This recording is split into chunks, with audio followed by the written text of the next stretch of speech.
To move a design, select the object and then click on the outlines of the selection rectangle around the object and drag to a new location. Now you'll notice that the outline didn't move with this. In this case, I'll click undo, and you must make sure that you have the entire object selected by clicking and dragging a rectangle selection around the entire object.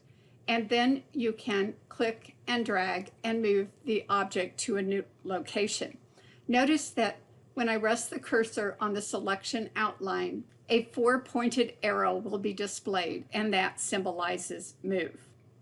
You can also move the design using the arrow keys. Make sure you have all the objects selected that you wish to move. You can move with the right or left or up and down arrow keys. By clicking on the arrow key once, it will move the object 1 millimeter. If I hold down the Control key and move the object, it will move 5 millimeters at a time. If I hold the Shift key down, the object will move 0.1 millimeter at a time.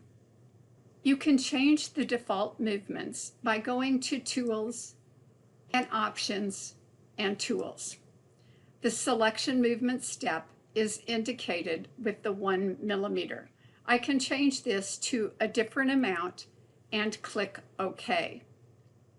To determine the amount that you will move the object with the Control and Shift key, just multiply 3 times the selection movement step to determine how much the object will move. Click OK, and now when I click, the object will move 3 millimeters at a time.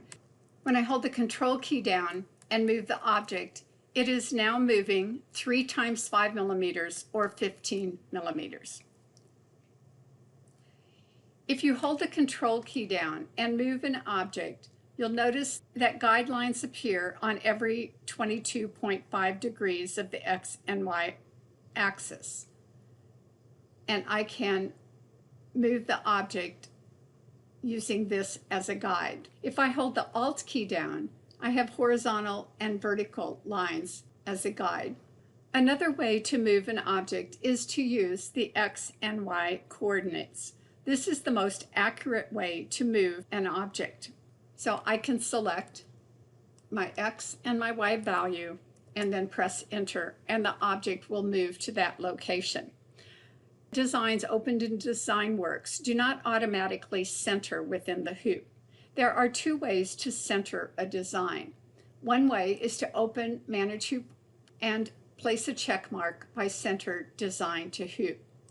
Another way is to change the values of the X and Y axis to 0 and then press Enter, and then the design will be centered. When using any of these methods for moving, remember to select all the parts of the design before you move the design.